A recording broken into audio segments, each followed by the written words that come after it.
I get to chat with a friend about, business stuff, but because he's a friend, we get to catch up.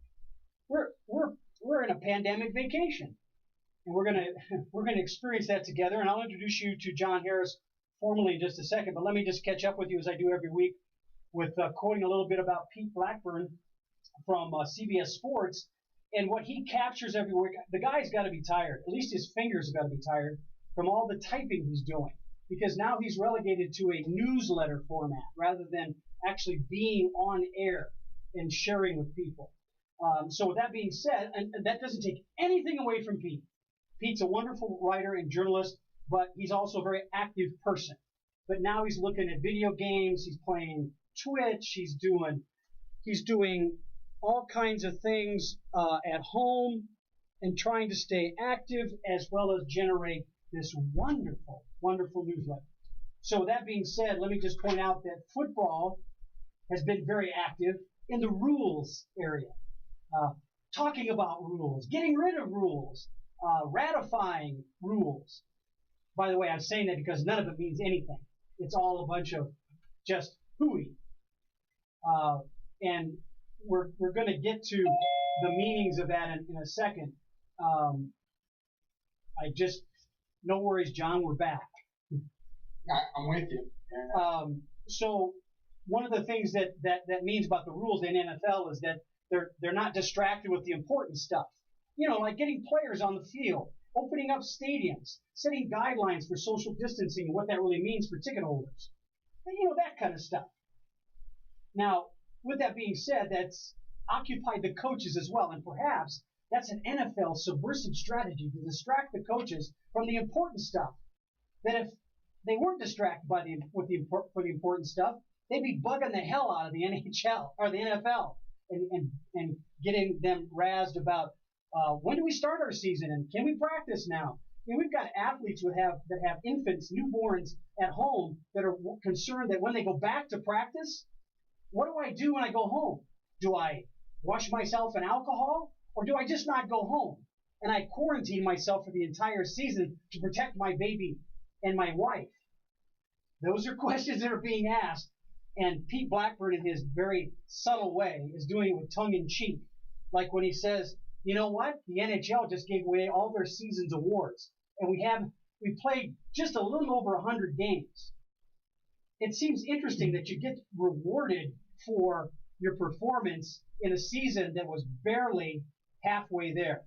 Well, but that being said, with 189 regular season games left, the NHL is still thinking they're going to finish the season, which means we could have a Stanley Cup in August or September, or God forbid, October, and then the 2021 season starts in November.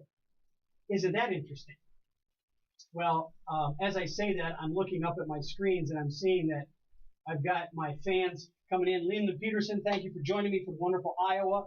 Hope you're having fun out there. And PY, there's the kid. Hope you're serving some food to somebody because restaurants are hurting, and I hope you're not. Well, with that being said, I'm ending my report with Pete Blackburn and what he's doing. But it's a shake of the head every day about what is to be said about sports. When it comes down to $20 million being given away by 4 golfers, 2 of which are football players last weekend as the primary focus of cable television watching, I think we're in a sad state of affairs. So, with that as my end for the intro, here's my friend and colleague, John Harris, the founder of AthLife and the AthLife Foundation. John is located on the East Coast in the greater New York City area. He and I go back a few years talking about education, employment, and the economics of being an elite athlete. In particular, the transition from college to that pro job. We're going to talk about the NFL as well as the other professional sports, but without any further ado, John, welcome. Good to have you with me, my friend. Well, great to see you. Thanks for reaching out about it. Tell me a little bit about AthLife and the foundation. Sure.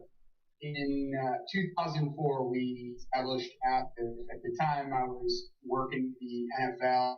I helped set up the education program there, and that was really geared towards active players. And at the time, really not much was being done for former players. So took a bit of a leap of faith, and here we are 15 years later, and we serve the education career development needs of a lot of major sports leagues, unions. On any given, we'll have between 600 and 700 current and former professional athletes working with our team of advisors throughout the country. That's on anything from putting together degree completion plans, helping them tap financial resources, such as scholarships or other types of funds for the completion, advanced degrees, professional development, base of development, such as putting together a resume, LinkedIn profile, taking a career assessment so they can figure out what it is they might like pursuing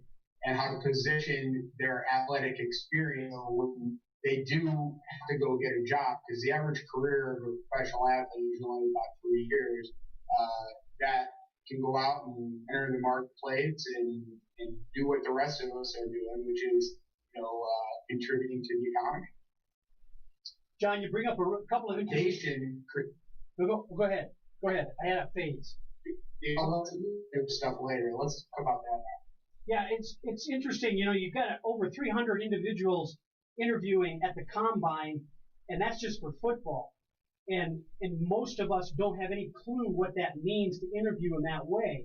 And then when you look at the average life of a pro athlete's career at 3 years, or maybe a little bit more depending on position in sport, what you do seems fairly integral in the advancement of that individual to be a productive citizen, let alone employed.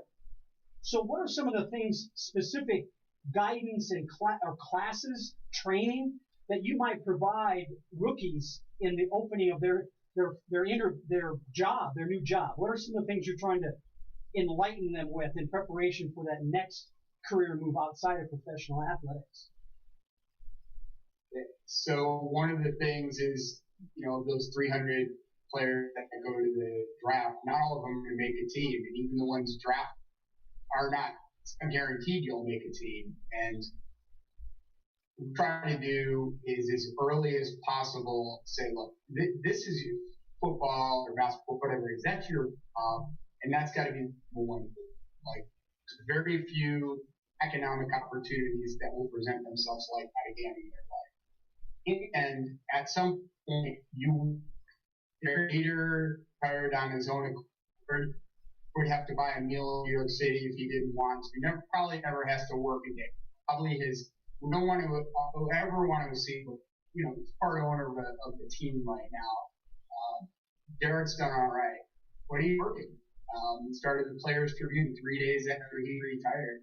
He's the president of the team. He's got other business interests. So we want the players to understand, like, I don't know if you'll play 1 day or if you'll play 20 years, but at that point you will work. So let's help you figure that out, because when that final day comes, we want them to have the shortest possible path from last day of playing, getting a check, till their next check. Because otherwise, burning up cash. And that's one of the reasons athletes, they can really hurt themselves financially if they don't work for 2 years and they're still living here. Well, it's simple math. Are you hearing concern at all, John, from the graduating senior going on to the pro circuit as well as the retired pro, concerned about what their employment future looks like in that next career, given the current health emergency? You're kind of hearing it across the board. There's a lot of talent on the street right now. A lot of people have been furloughed or let go, unemployed. So, there's talented people that probably, when they re-enter the job market, have to come in and somewhere lower. In some cases, there are some industries that are doing well right now, and I would just encourage people to look at who's doing well and try to get involved in those. Working in sport right now, there's not a ton of opportunity right now for people who want to work in the sport vertical, because there's just so much uncertainty. You highlighted it in the show. I think the leagues are putting their stake in the ground that we are going to play, but they're still figuring it out. They're building a plane in the middle of the air right now. really hard and really complicated. So when they do get back, it's going to be a phased-in approach, and so the employment opportunities existing out there are going to slowly start opening up. So people are going to have to get creative. I know some executives that have just decided, hey, I'm going to create my own thing. I'm going to do my own thing, and because right now that's where the economic opportunity is, and that's where I think I look back to 2008 and that economic crisis. Some of the most influential companies currently in the world today did exist prior to that and came out. So we come out this stronger, but it's going to take a while. This was a gut punch. So when you talk about education with athletes, what's their motivation right now? Are they looking at that versus the video game as something to do because they have the opportunity to do it? Or is it still down the list because the sport isn't there and they're just so kind of into themselves emotionally that they're not thinking about future things? Which way are they tilting right now?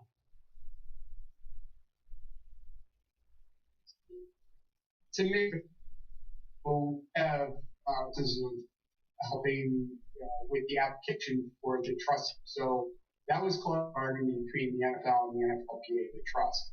And through that, we serve a great number of former NFL players who will all have access to $20,000 worth of scholarship. 3 periods a year in the 7-year history, over $18 million has been out to schools for athletes to go back and complete degrees, get professional development, get masters and doctorates. So that we're in a scholarship period right now. And what we're seeing is one day we're getting an influx and we're getting people who haven't heard from in years. And then the next day we're not. There's a group that we're reminding, hey, it's Trump scholarship period. It's time for you to re-up. And they're like, hey, I'm just focused on other things right now. So I think historically, the athletes have been going back and completing their degree because they understand that it's potential that's going to make them more valuable in the marketplace. Someone who has a degree, they earn more than $1 million over the course of their lifetime, more than people who don't earn their degree. Right? So they understand that, and statistically, we just look at the NFL. Like I've got those stats down pretty well. About half of the guys have their degree. Of the half that don't, 2/3 are a year or less away from their degree. So it's a very educated population, and the ones who haven't finished are so close that it's very attainable. It's right there for them. So that's why we get such a high level of participation of former NFL players, because they're close and they understand they need that credential. And then some guys are doing it for their family. They inspire their children, trying to fulfill a promise to workers. So there's a mixed reason for it. But ultimately, it's about the economic impact a degree will have on their own well-being.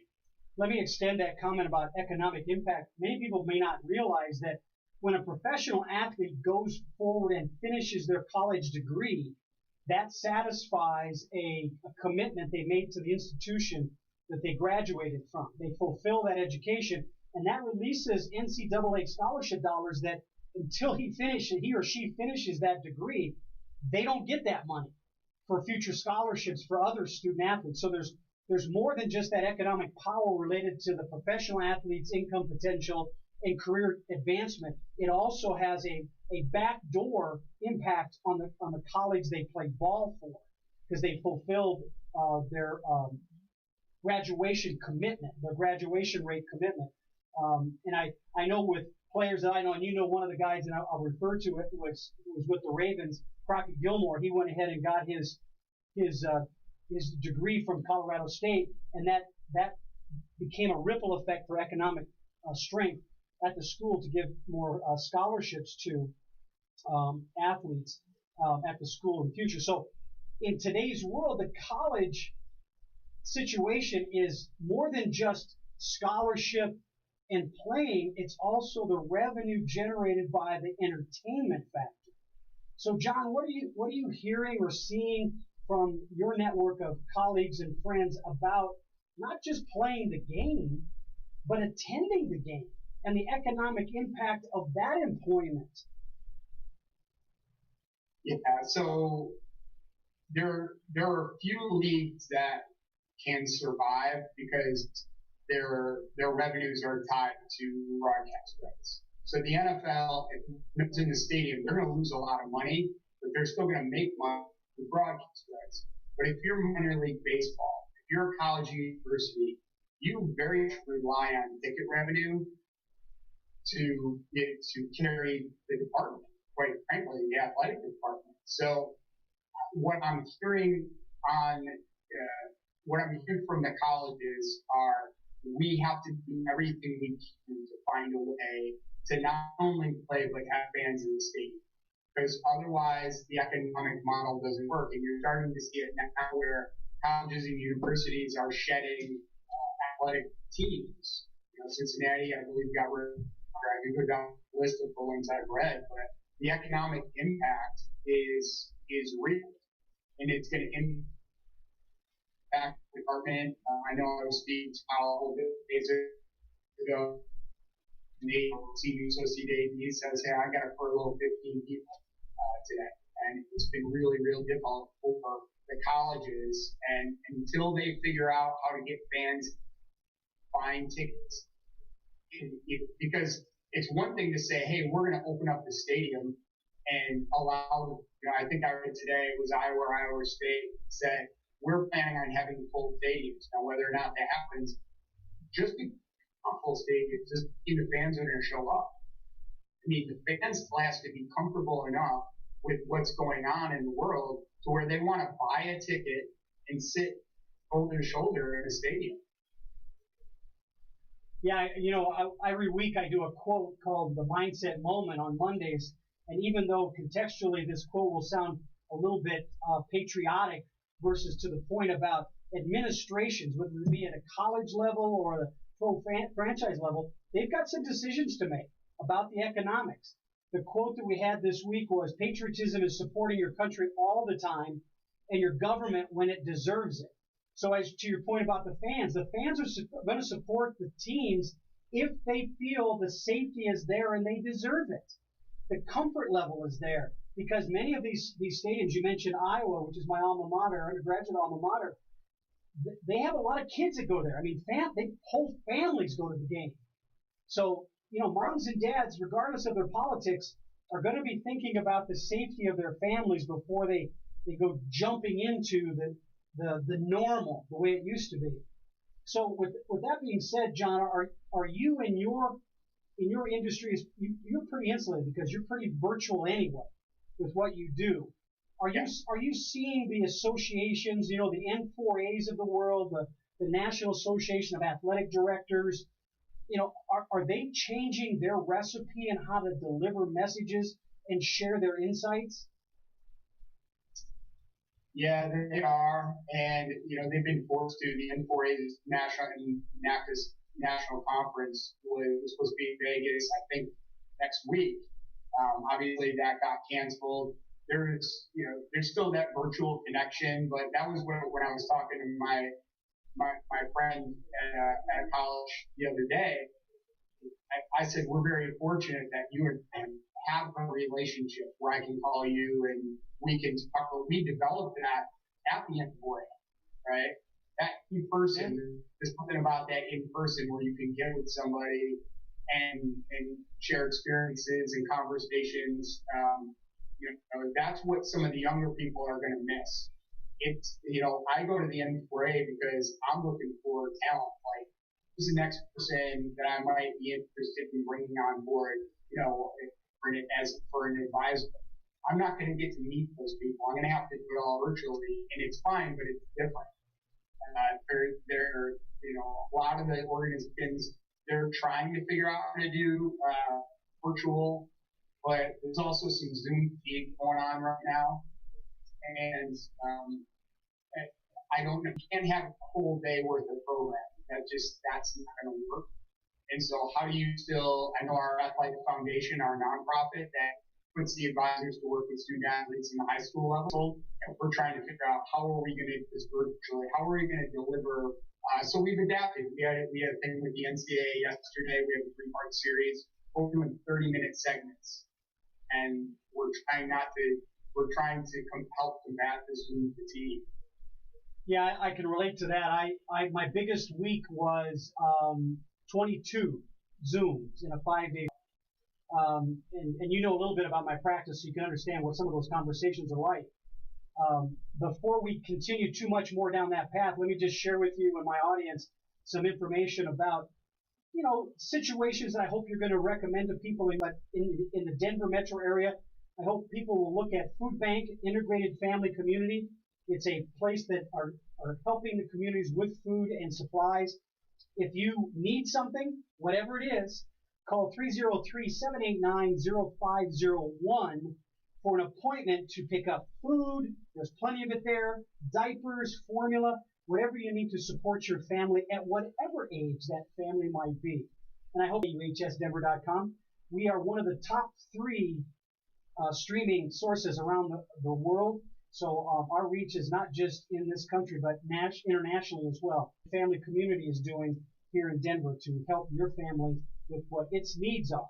Now, that being said, let me also remind you, one of my clients and sponsors is AvCare, and they have given me a code, and they manufacture and distribute a alcohol-free germicidal hand lotion that attacks the COVID-19 as well as SARS and all the different nasty viruses, and they have a disinfectant as well as some PPE supplies.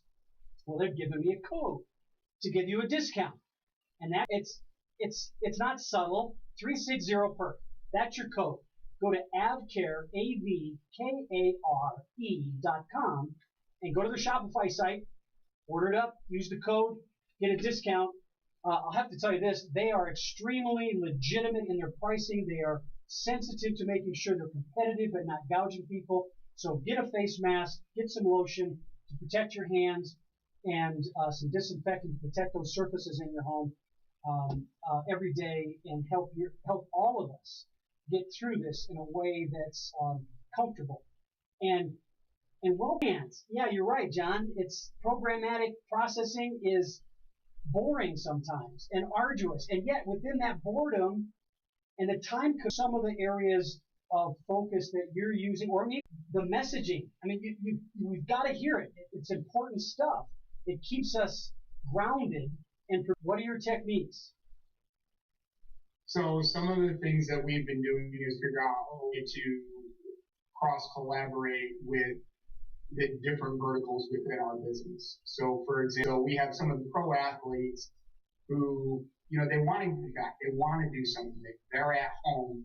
And also, a lot of athletes, it's free. They want to be speakers. They want to do presentations and workshops at Jason Garrett and inspire some of the kids and give them some hope on the high school level. So that gets people's attention. If the kid has a study, we've also, they overuse now, don't ever let a good crisis go to waste, has created the opportunity wanting to try. And now we have some of our partners a little bit more willing to do it. So there's a production educational organization called Yellow Brick, and they do highly produced educational content that's more in like a documentary type of, and they put in passion industries. So sneaker wear, sneaker culture, fashion, sports management. So he actually got that through the NBA and pushed it out to the active NBA player population. We had over 35 guys sign up and take those courses because it's different. You can take talking, or you can have some highly produced content. And we found that really resonated with the players. So we're looking at cut through. There's a lot of noise out there. A lot of people that are getting, the technology is just coming again, the Zoom fatigue. So how do you create compelling content that's going to cut through and actually get people excited? John, talk to pro. And they kind of shifted some research. We were given the direction. They said, hey, there's something about this sport comic crossover thing. And they kind of gave us the keys and said, figure it out. So fast forward, this past year we had over 80 activations across sport. Anything